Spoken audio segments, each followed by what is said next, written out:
Paltrow. Thank you, Gwyneth. Well, thank you so much for being here. Thanks for having me. Yeah, of course. I'm so excited that we're talking today. Me too. Yeah, this is amazing. So first of all, you're doing a lot these days. I mean, because you are an Academy Award winner, you're an actress, but you are a full-time entrepreneur as well. Maybe Right you now. could tell me about Goop and what you're doing. Sure. I founded it in 2008. Yeah. Primarily as just kind of a homespun blog from Right. my kitchen. It was really, at the inception, it was just to kind of aggregate information. And basically, I had been the person for my friends who, because I've been doing movies and traveling a lot, and they would say like, I'm going to Toronto, where should I eat dinner? I know you just did a movie there, and I always cooked a lot, so how do I roast a chicken and stuff like that. So originally it was just gonna be for my friends. And then I kind of opened it up to the wider world, and it's only recently that I started to monetize it and create an actual business. And so you've been traveling a lot. Like back 2008, 2007, 2009, you were traveling a lot. Yeah. Tell us about the traveling you used to do that inspired all this. I mean, I had this incredibly fortunate job where I was getting sent all over the country and all over the world to live and do movies. And the incredible thing is when you're doing a movie, you're not somewhere for a long weekend. You're there for weeks and weeks and weeks. So how long are you typically in a city for if you're filming? it'll depend, but 3 months, 4 months. I mean, I lived in You basically Paris. live there when you... You live there. For example, I did a film when I was 21 in Paris, and I lived there for 4 months and tried to learn the language. And the great thing about that too is that you're surrounded by a movie crew, and that's where I would get all my information. So I would never ask this is pre-internet. Yeah. Because I could basically be your mother. Oh, not that. I mean, I hope you're still attracted to me. But, We can talk after this. We have a green room. But so essentially, I would, I wouldn't ask the hotel concierge, where should I have pizza? I would ask the truck drivers, or I'd ask the makeup artists, like, where do you shop? Where are the boutiques? And where do the truck drivers shop? So you'd ask people like where they shop, and basically you wouldn't ask the concierge, you'd ask the people that live there. Because I, as a traveler, was getting really bad information from the concierge. It was always like a kickback or something, and I started to feel resentful. Like, there are people who are like, we're saving our money to travel and go somewhere nice, and we're getting terrible information. And so I thought, I want to figure out a way to change this and offer better information to And so you started, when did this start? It started as a blog? It started as a blog. Or was it email? It was an email. It was a once-a-week email. A once-a-week email. And what is some of the information that is in this? In the original? Yeah. I mean, it was so, like, almost... it's like embarrassing now when I look back at it, but it would be like a recipe, or it was not a lot of content, but it was very heartfelt, you know? Yeah. And so you started a company, and what was the transition like going from what was the transition going from a huge Hollywood actress, huge star to entrepreneur? I had my own transition from a huge star to entrepreneurship. What was yours like? It was tough. People really don't take you seriously for a long time, and until you really understand, and fair enough, because to be honest, I had this idea and I started it. I had no idea what I was doing, and it took me years to understand even like the very basics of e-commerce, a media business. I mean, it took a long, long time, and that's the weird thing, is because now, I have the creative piece because I run all the creative of the company. I'm also the face, but I'm also responsible for the P&L, and I'm responsible to my board, and I have to go raise money. And I found the first time I was doing this, didn't seem like there were a lot of books to do it, and I ended up meeting people and having mentors. How did you learn? Did you kind of seek mentors? Did you just kind of learn by trial and error? A lot of trial and error, a lot of epic mistakes. What were some epic mistakes you made? Just like, there are 1,000. I mean, like, for example, not understanding the importance of doing your own due diligence, whether it's on hiring someone. I'd be like, oh, everybody, they seem great, well, fine. Like, you might want to check, or switching email service providers, like what might this entail? And like I had a huge problem recently when I did that because I just didn't do the research and I didn't know. Now I know. Right. And yeah, I have a lot of mentors. I mean, you're one of them. He's so awesome. I basically called him and was like, can I talk to you? I don't know. And he said yes. Yes. And I wasn't going to say no. And so I've tried to aggregate, because you guys all know more than me, and so I've You'd be surprised. We don't really. And so tell us a little bit about Goop today. So you have a bunch of things. You have a new app. Yes. What's this app called? The app is, I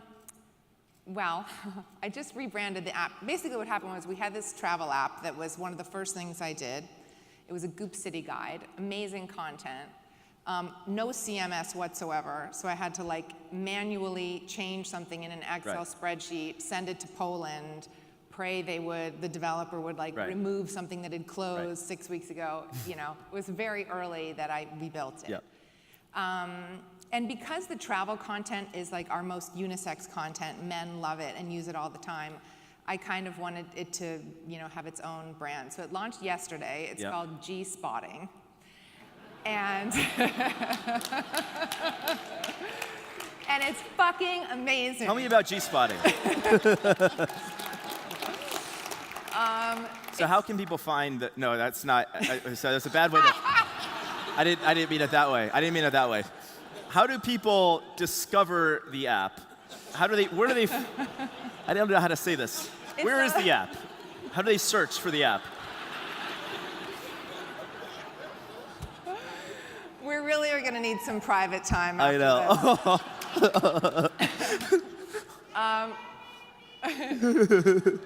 It's on the App Store. Okay. And you just search G-Spotting. Okay. Probably Goop will still, Goop City guys will probably kick you to it.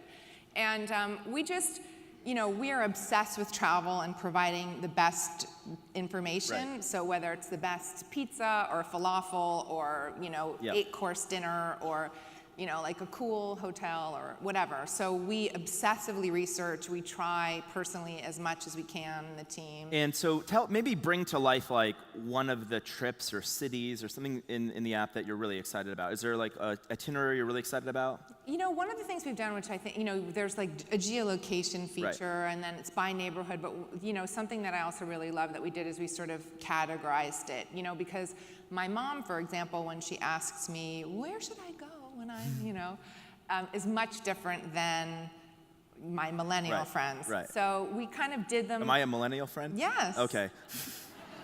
I hope so. Yes. So we kind of have them, in a lot of the cities we have them by a sort of classics guide, a hipster guide, a kids guide.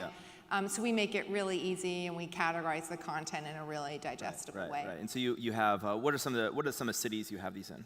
We have LA, New York, Paris, London, Barcelona, Madrid, Nashville, Detroit, Chicago, too. New Orleans. Is there a city you're Charleston. really excited about? I'm excited about all the cities. All the cities? I love this. I love all. I mean, I always find something in a city that I love the process of discovery and delight and engaging in a community, and that's why I love travel. Do you have any favorite picks here in downtown LA? Could we have a lot of hosts here? Oh gosh, yeah. Sorry. I mean, downtown LA is incredible, and as you know, is completely, experiencing a major renaissance. There's a spa near here called The Springs that I really love. Nice. There's you have a customer? A restaurant called Bar Ama. It's amazing Tex-Mex. They have a queso that will just kill you. All right. It wouldn't actually kill you, though. No, in a good way. Good way. And then you have the Broad, which is one of my favorite places on earth. Yeah. Which is it's really a jewel that they added to the city, Eli Broad and his wife. What is the Broad for people here that are visiting? Yeah, the Broad is a contemporary art museum. Right.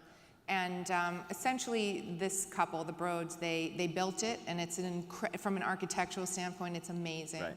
And it's used to house their contemporary art collection. And I think he was very involved in the arts, and involved in other contemporary art museums, and he was tired of all the politics and raising money. So anyone can go for free forever. He endowed it forever. It's such a beautiful gift that they've given us, and the art in there is just so stunning and inspiring. I go all the time. Wow. And so you travel, you have a family, and you travel with kids. And Yes. do you have any advice for people traveling with family? Because obviously that's very different than traveling with... Yes, definitely.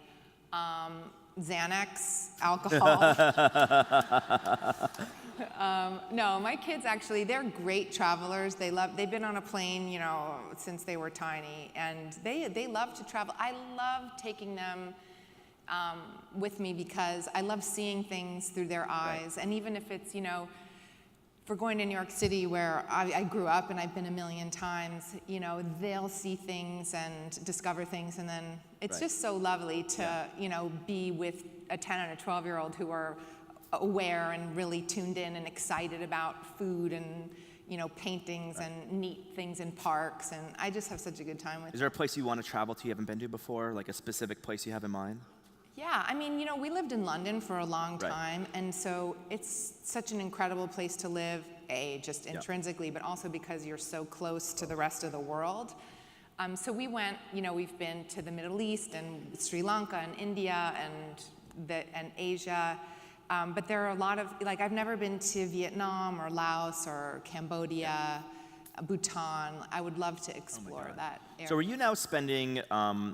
you're spending almost all of your time on Goop. Are you still acting, or are you now primarily focused on being an entrepreneur? Yeah. Right now, I'm really 100% of my time is on Goop. I'm going to do like a week on a movie next year. But it's, I have a real responsibility to my team. We're almost 60 now. 60 people? Yeah. And my investors, and I really, want to make a proper go of it. So, and what would a proper go of it be for you? Like, what do you think it could become? like or to what? have like 1/100th of your valuation. Well, we can keep talking. That's a good goal. Yeah. Oh, interesting. Okay, had to get at. I wasn't prepared for that question. And so you have so you have this new app. Yes. You also have the Goop core product, and you're actually making your own products now. Yeah, we do. So you have a skincare line. Yes. And you have a clothing line. Yep. And you just had a perfume line. You launched or fragrance. Fragrance we launched, I think, last week. Last week. Yeah. So what else are you guys gonna make, and why did you decide to make your own products? It really came from, for example, with the skincare, the fact that, my mother is a major environmental activist, and so I grew up with everything organic in the house, and her explaining why, and her protesting nuclear power plants, and then deciding nuclear power plants were okay, but oil was bad, so.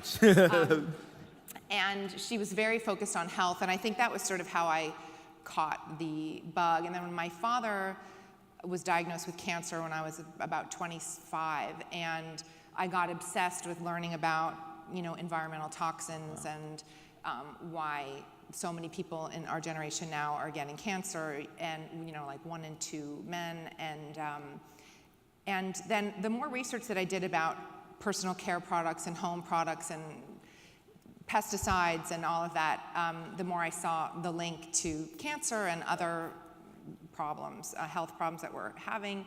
And so it's just been sort of, that's why I've always been so interested in wellness and kind of building the platform on a bit of a wellness ethos. And so for the skincare, and I'm also like a vain aging actress, so I wanted products that really had amazing efficacy, but also were non-toxic. And you would really be surprised what is allowed to be in our personal care products. So I set about creating... What is allowed to be in personal care? I mean, known carcinogens, endocrine disruptors, plastic, really bad things. So we were putting plastic on our body? Yes, and absorbing, because transdermal absorption is like 70%, 60 or 70%. Oh, so I worked really, really hard with Juice Beauty, which is a organic beauty company in San Francisco, and we formed a JV, and we created these products. A joint venture, and so you started to come with them. Yes, and we made these beautiful products that I love so much, and they work so well.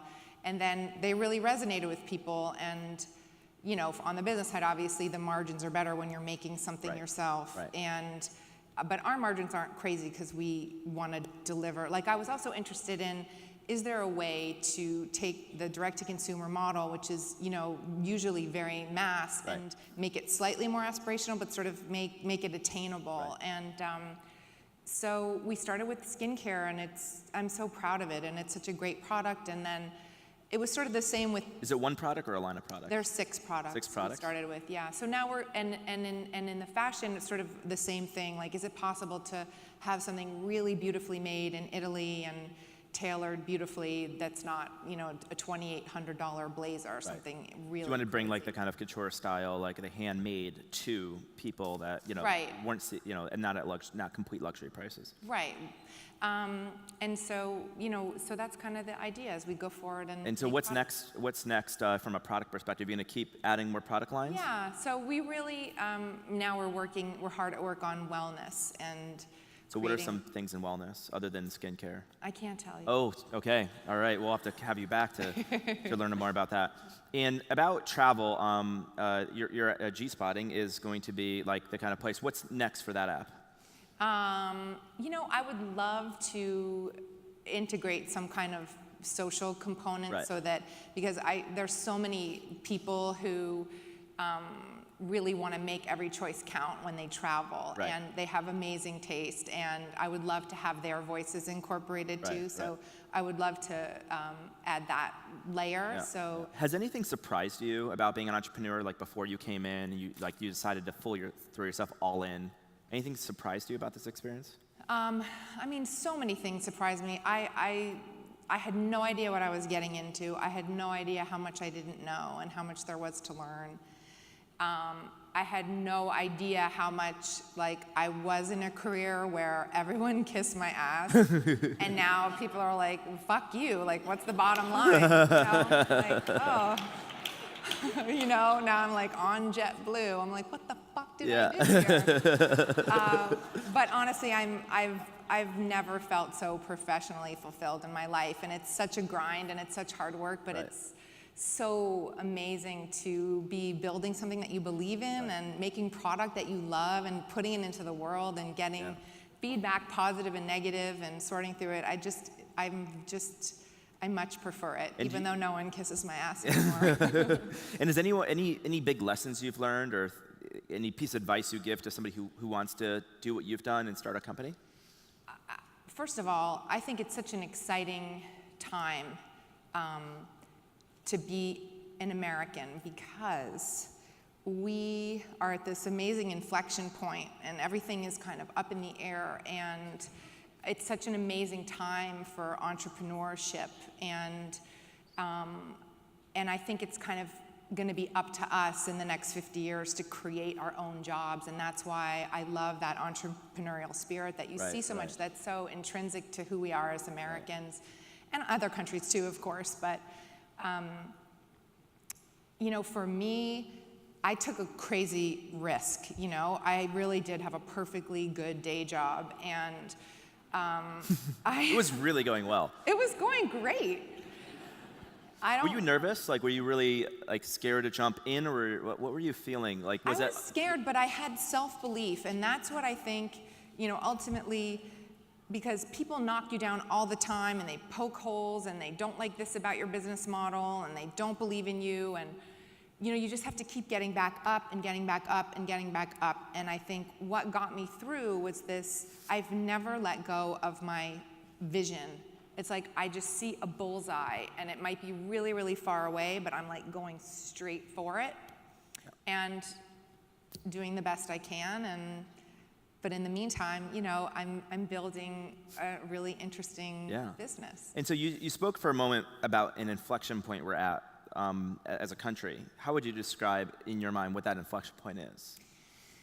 I just think that people are clearly tired of the status quo, and I don't think we all understand exactly what that means, and I think that it's just, I mean, to me, it's sort of like, it really is, it's like someone just threw it all up in the air, and we're going to see how it all lands.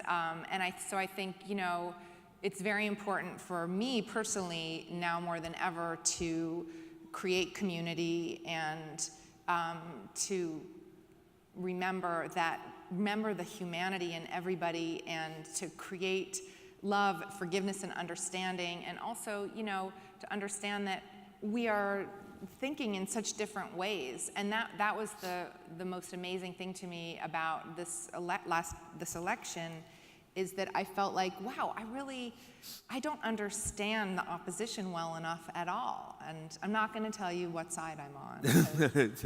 But I won't guess. But it really, my big takeaway was, I really need to open my mind. I need to understand better, because I don't. Right. And I think one of the things you did say is entrepreneurship, I think, is a really great opportunity, because one of the great things we can do is create your own job and maybe create jobs for other people. You've created 60 jobs, and I think there's probably a lot of people in the audience thinking about starting something, and there's not a lot of books around it, but one of the biggest lessons that I've learned is the number one trait that I've seen that makes people succeed is probably perseverance. Absolutely. I think there's this notion that I don't have a good idea. I think the number one reason people say they don't start a business, they don't have a good idea, or it's not the right time. I generally find that every year the time gets worse than the time, like it's always like, it never gets better to start a company. Right. The idea often changes. Our idea, we had an idea, we were gonna rent 3 air mattresses in a living room. So that wasn't that big of an idea. And I'm sure many people have bigger ideas than that. And so our ideas change many times, and it's really not about one idea, it's about thousands of ideas. And one of the things you've done, and I think any entrepreneur has done, is you talked about like just having like a North Star. Right. Always seeing that, always going. And I find that when perseverance, one thing that I think perseverance comes from is it's like you see a destination, and that destination is so clear that any noise around you, any setback around you, it's like a detour, but you know where you're trying to end up. Right. If you know where you're trying to end up, I find that you can usually get to your destination. It might take you longer than you ever thought, but you'll probably get to that destination. And if you don't have a clear like end goal, North Star, it's very easy to get kind of detoured and be kind of confused along the way. Right. And so it seems like you guys have a very clear goal of where this can go. I have a really clear vision in my head, and that's not to say that I don't pivot on certain things or say, oh, this vertical's working better than that, but like the overall thing, I'm very clear on. Yeah. What was the reaction when you decided to do this from like people close to you, and like were people like incredibly supportive? They think you were a little crazy?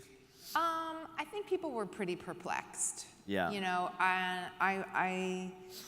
I was probably one of the first people to make a pivot like that, and I think people were confounded by it. And did they ask you any weird questions? Were they kind of like?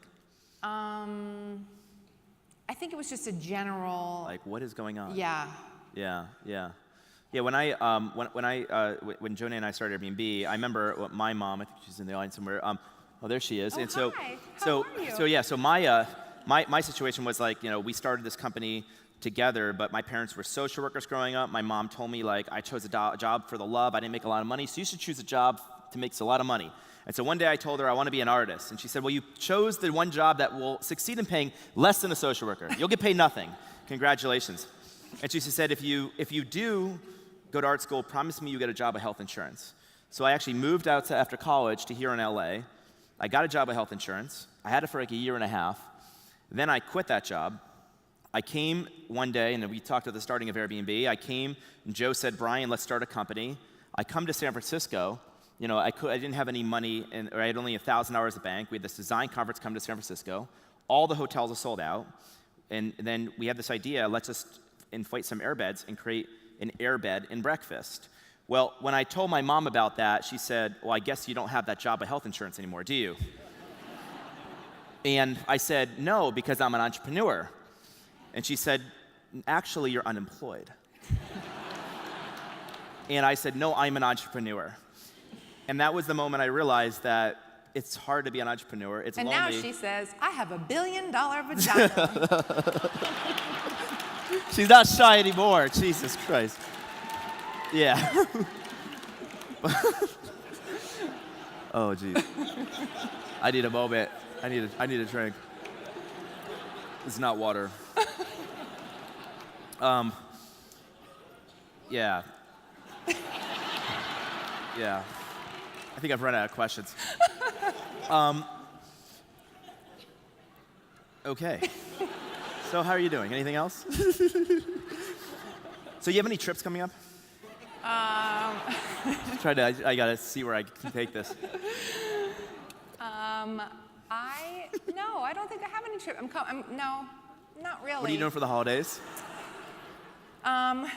Just cooking Thanksgiving dinner. Thanksgiving dinner. Yeah, and we may go to New York City for actual Christmas. See my Oh, mom. actual Christmas. Yeah. Do you usually travel for the holidays? Sometimes it depends on the You year. go exotic places, warm, cold? Well, it depends. I mean, right now I have so much work, and my kids also have annoyingly different weeks of holidays. Yeah. So I'm happy to actually, right at this moment, not get on a plane. Yeah, there you go. And just sort of chill and be home.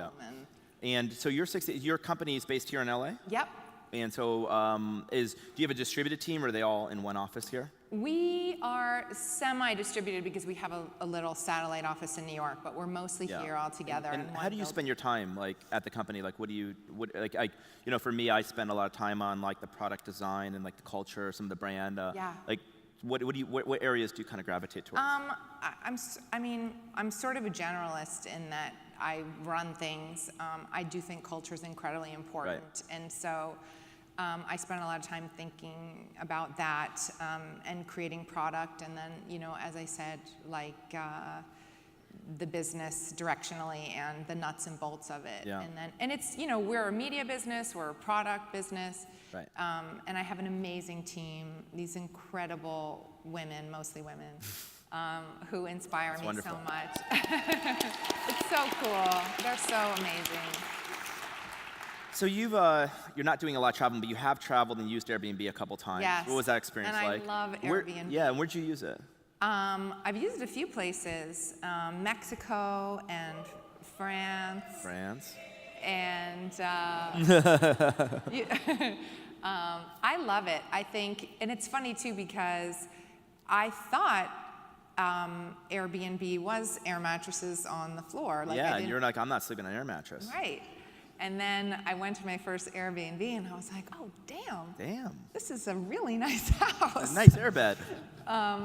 And I just want to thank you for conceiving of the business. I mean, it solves so many problems for so many people. It creates an amazing community. Well, this community right here, we have literally thousands of hosts product. from around the world.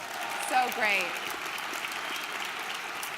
I think it creates trust, and it creates human connection in a time where we're all so disparate and on our devices and stuff like that. It seems like one of the things I was thinking is now more than ever, which is really cool. We have, I believe, hosts from almost guests from almost every country in the world, and I think probably it's very possible. At this event, we have a community from more than 100 countries. Oh, wow. Probably even sitting in this room, I'm sure we have 30, 40, 50 countries. That's I'm sure we have many people from France in the audience, Brazil, Argentina, Russia, Wow.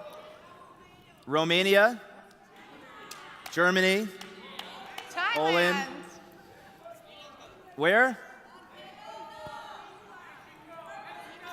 Yeah, we're going to literally name every country. I'm learning all the countries.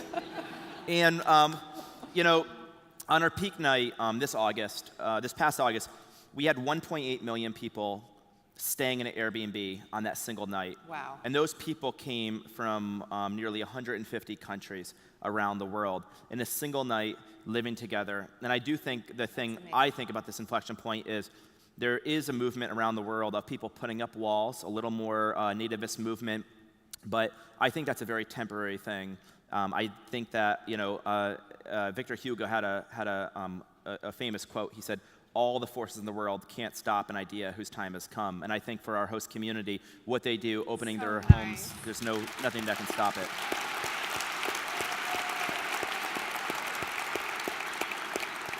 So, Now you're making me tear up. oh yes, I've well that gone was the through plan. so many emotions. Yeah, this is supposed to be an emotional and roller I. coaster. That's what we do. So maybe before we go, we'll ask a couple more questions about community. So, any advice for? So you're obviously an incredibly important lifestyle curator. You make products. You kind of source a lot of interesting ideas. Any advice for hosts? I mean, a lot of hosts, they create guidebooks. They're trying to help guests. Any advice for the hosts in the audience that are trying to create memorable experiences for their guests? I just think the reason that people choose Airbnb, well, one of the reasons is because like the idea of being in a home somewhere is, I don't know, it's less lonely, and Yeah. so anything to augment that feeling of hominess. Yeah. Any touches that you recommend people do in their homes, or things they can do? I think it's so nice to leave something with your favorite restaurants. Right, favorite restaurant. Or maybe like a cookie from your favorite bakery around the Be corner. sourcing things from local stores, local goods. Exactly. I think just those tiny little touches make such an impact on a guest. Right. It's we have a number of people that write handwritten notes. They'll leave a bottle of wine. They'll kind of source things. I've had a few hosts where they have a little basket and they say everything in this basket was from this neighborhood. So you'll have like food and coffees and So great. baked goods and stuff like that.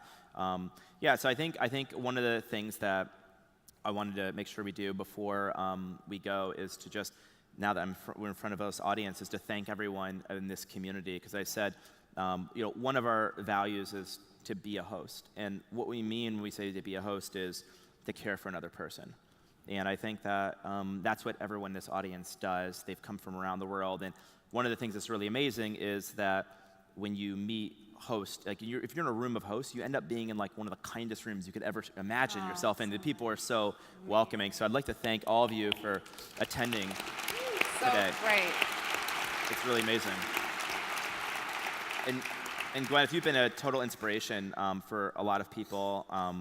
I think where a group can go is amazing, and it's amazing how you've completely thrown yourself into this. And obviously, I can, from experience, tell you, how hard it's been on our end, and I think it's been extraordinary the work you've done. And I really want to appreciate you for coming here today. Of course, my pleasure. Yeah. Thank you for having me. Thank you. Let's hear it for Gwyneth Paltrow, everyone. Thank you. Thank you so much. Thank you so much, Gwyneth. Thank you. Thanks for having me. Thank you, of course.